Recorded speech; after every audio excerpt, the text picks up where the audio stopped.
was created out of nothing. Right. So today's banking system, when they give out financing, the loan, or even in Islamic banks when they finance assets or business, the money is basically it is created out of thin air through accounting process. Right. So if the 100 can give you purchasing power 10 times now compared to interest they're going to give you 1 year later. Right. So I think this is a greater riba than the interest itself. So it's interesting because my grandfather always say the banks are printing money. Oh, he used to say that. So they will say because they had experience under the Japanese occupation, Yeah. whereby the occupiers would come and just print money and say the banks are printing money. Yeah, yeah. So the same thing happened during the occupation, Yeah. and we are now not under occupation, but still paper is being printed. Yeah, Or paper money. Yeah, globally the system is like that now. Right. Globally, not only in Malaysia, it's globally the system. Right. So that is the reason why today you find the US, Europe, Japan, all major economies. Why are they in trouble? Economic distress, financial and monetary meltdown, right? And that's going to have repercussions throughout the world. Yeah. So why is because I have been writing. That's what I wrote in that book, The Theft Right. of Nations. Theft of Yeah, Theft of Nations. It was written in 2004, basically telling the problems with this present monetary system, why it's unsustainable. And it's very clear after the collapse of the Soviet Union in early 1990s. The US was the sole superpower with capitalism as the ideology. Right. But today, capitalism is collapsing right in front of our eyes. Right. I say it's because of the fallacy of the monetary system. Right. But we are so entrenched in the system, right? But we are not doing anything about it. Is there a solution to it? Of course, there is a solution to it. You see, that's why we read this book was written, the viability of the Islamic dinar. Basically, the viability of using gold as a monetary unit. And this book, The Real Money. The solutions are there. In fact, in my opinion, it's very easy. Because the infrastructure is already there. We will use not... When we So talk, when you say infrastructure, what sort of infrastructure you're you talking see, about? because sometimes when you talk about the going back to gold, people think we are suggesting, when you go to your, buy food or whatever, you're going to use gold and this thing and you're going to carry gold. Some people visualize it's going to be like this. But it's not like that. You're going to use just like electronic payment system. Right. But all will be gold based. Right. Gold based. So if you buy things in the supermarket, you just swipe the card, gold ownership will transfer from my account to the, let's say if you're the shopkeeper, to your account. Right. It's like that. You're going to use all modern infrastructure like that. Right. But a system that is based on gold, it will be economically just, it will be stable, unlike the present system, it will be sustainable. Right. So it is very common. It is something that even Muslims and non-Muslims will love this kind of, economic. So, but if that were to come into the picture, a lot of people would be out of work, wouldn't they? Why? I mean, because bankers, Okay. right, they won't be pushing all these derivatives, Yeah. whatever, and even perhaps even at the central bank level, we're going to have some changes. Yes. Right. Yeah. You see, the moment we move to a gold, this kind of payment system using gold as a measure of value, I always see gold as a measure of value. So if you move to that kind of system, you will find the banking system will have to evolve. Islamic bank, even conventional banks, even conventional bankers today, they will realize they'll have to change. The global monetary conditions will force them to change. To what direction, right? Is towards the more like mutual fund managers, venture capitalists, that kind of thing. You mobilize real savings of people. You don't create money. You mobilize real savings of people, invest in businesses. So you must have the expertise to invest in the right businesses and to manage the risk and so on. So once you get the returns, you share with the depositors or investors, right? So the banking system must evolve in that direction, no longer money creating. In fact, the present information system with all the IT, it is against the banking system. It's moving against the banking system. So they have to realize that and move, because money is, once we realize, money is just information. It's nothing real. So even if today you go to Islamic bank or conventional bank for financing a home and this thing, the numbers are created by just debiting one account and crediting another. Yes. It's not that they will bring it to a vault, okay, one and then they open, okay, this is the money, okay, this, please use it wisely or so. No, Okay. it doesn't. In fact, they give you more even when you don't need it. It doesn't work, Right. is it? So you realize by debiting and crediting an account, it's just information. So there are a lot of people, they realize it's information, and then big corporations, they have started to issue their own credit cards, right? And you can also bypass this kind of banking system by creating your own systems, like cooperative. Like there's a bank in Switzerland called Wir Bank. It's a cooperative bank, gives out billions of dollars of financing, all interest free. Really? Today they have evolved and they charge a small this thing, but the original model and everything is all interest free. And this is a conventional bank. Conventional bank in Switzerland. Right. I see.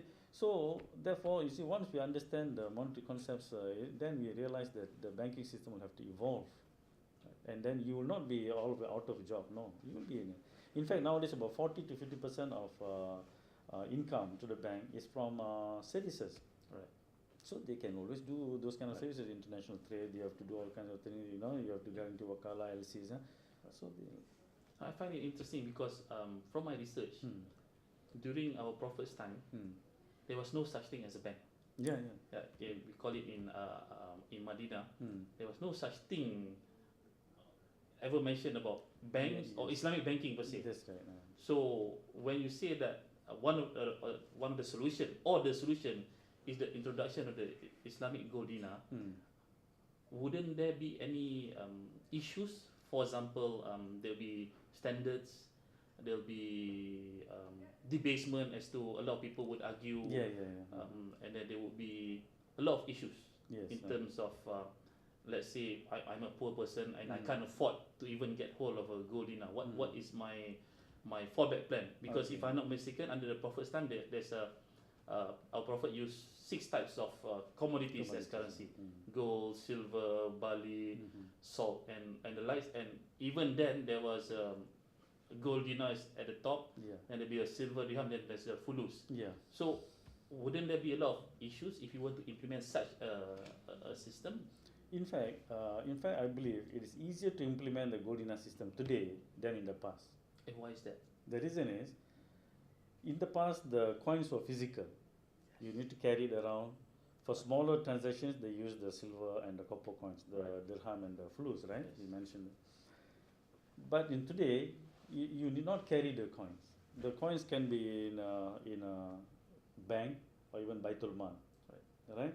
We will use all electronic payment system. We can even use our handphone nowadays. So let's say I buy something from you, and then I just use my handphone for the payment. The gold ownership will change from my account to your account. So when you need it, you can go to the bank and take your gold. So you need not carry gold around in your pocket. So it doesn't give a chance for debasement and then people being cheated.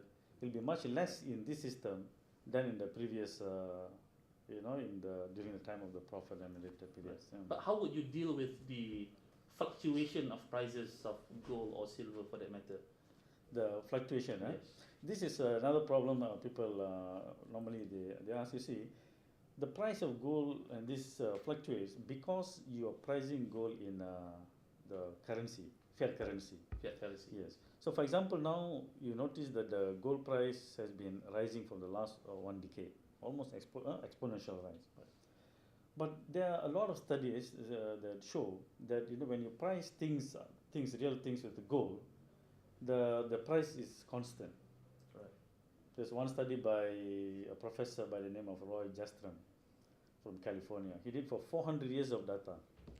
He showed that when you price things with gold, it is a constant. So then what do we see here? How come the gold price is rising exponentially? So the gold is actually telling the value of the dollar. It's not telling its own value. Its own value is constant. So it is the fact that the gold price is rising exponentially. It tells that the dollar is collapsing exponentially. But there's an abundance of supply. Yes, overabundance because of the fiat monetary system. Yes. And the global monetary system, for that matter, is also collapsing exponentially. So we are in a very right time to return back to gold. I see. So if, let's say, I would like to learn more about the gold dinar or even fractional reserve banking, I need to go to institutions offering Islamic finance or Islamic banking. 2 that comes to mind would be where you're from, International Islamic University, and of course INSEF. Do you see other places where one can go and get the knowledge that they want on this as compared to these two Yes. institutions? If you notice, the International Islamic University, it has been the pioneer in this education since '83. So I was one of the products. Right. So now I'm here. But it has produced now thousands. If you go to almost any country, including Singapore, you go to Middle East, Bahrain, Dubai, you're bound to see our graduates there. So some of them are in education institutions, many of them are in the practice. So you will see the IIU has, including INSEF. Right. If you notice those people in the INSEF, majority of them were here. In IUM. IUM. So they are many of the IUM products. Right. And so I suppose this is a good time for us to have a ranking whereby we know that Malaysian institutions would be top in the rankings for Islamic finance. Yes. I personally, I don't like ranking. The reason is rating will be better. Right. Why? What's the difference between ranking and Rating. You see, like ranking is you will say, oh, this institution is better than this and so on. Right. That creates competition between the institutions, and we refrain from actually cooperating in research. Because we want to take care of our ranking, our name, and so on. It creates that kind of attitude among the academicians. But rating is, you can say, okay, IIM is good in, for example, let's say like the Islamic monetary system. Right. INSEF in, let's say, the practical applications, right. Or this one is in takaful. Right. So you rate complement each other. Complement right. each other. So we must see this in the entire industry as complementing each other and cooperating. Right. Because Islamic system is whether economic system, it is a system that encourages cooperation. Right. And so therefore I would say yes, not rating. Not ranking but ratings. Yeah. Prof. Kamil, Yes. thank you very much for coming on board Islamic Finance at the Capital. Yeah. We wish you a happy New Year 2012. Thank you very much for giving me the chance. Thank you. Assalamualaikum.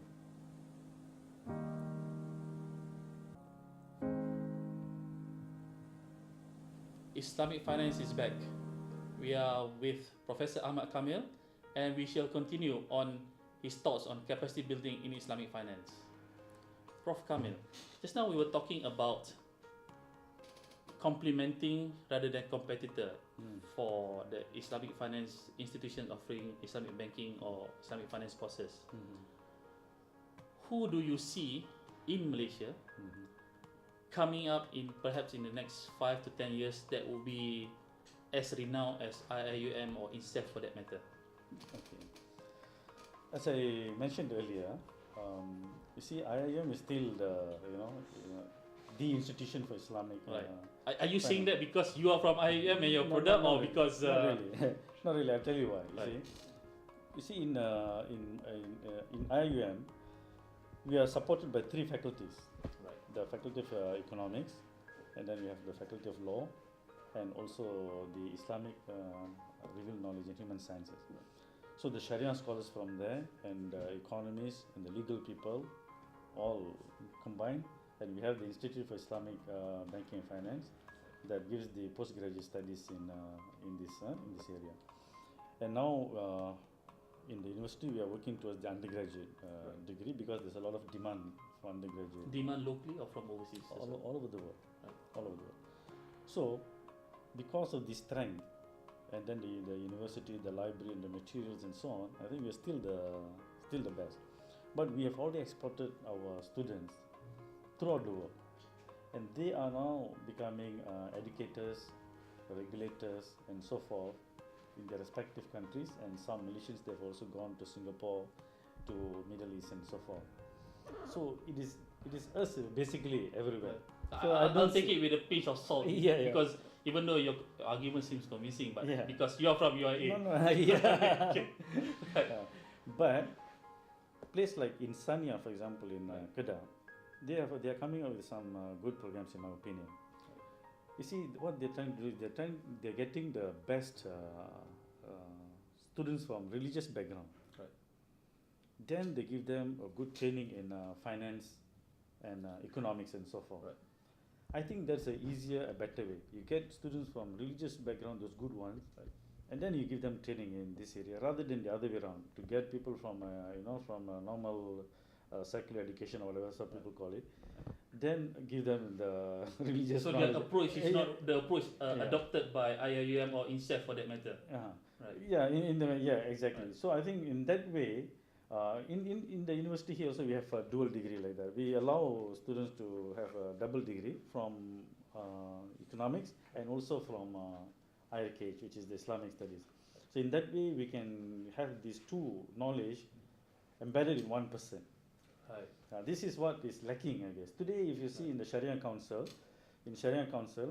you notice that you notice that either the expert is Sharia trained or not well versed in this thing, or you get the other way around. It's very hard to find a well balanced. Yes. Right. So in Sharia Council, you are forced to have these two people, Right. people with two different backgrounds to sit together. Sometimes they don't understand each other. But isn't that what happens in marriages? Opposites attract. Yes. I think that is a problem, and that is also one of the reasons why like the dinar and so forth is not appreciated by some even Sharia scholars. Right. Even though in the Islamic Sharia, the dinar is the monetary standard. Right. To understand the reasons behind, you need to understand economics. Right. So you need to have these two knowledge in one person. Right. And I think insania will be Right. So we have IIUM, we have INSEF, we have IPFIM offering short courses. Yes, short courses. Then and the up and trainings. coming one, apart from the so-called traditional universities like Yes, UM, UM, your quiz. quiz. Yes. Is this what about in the Asian region? What institutions are you see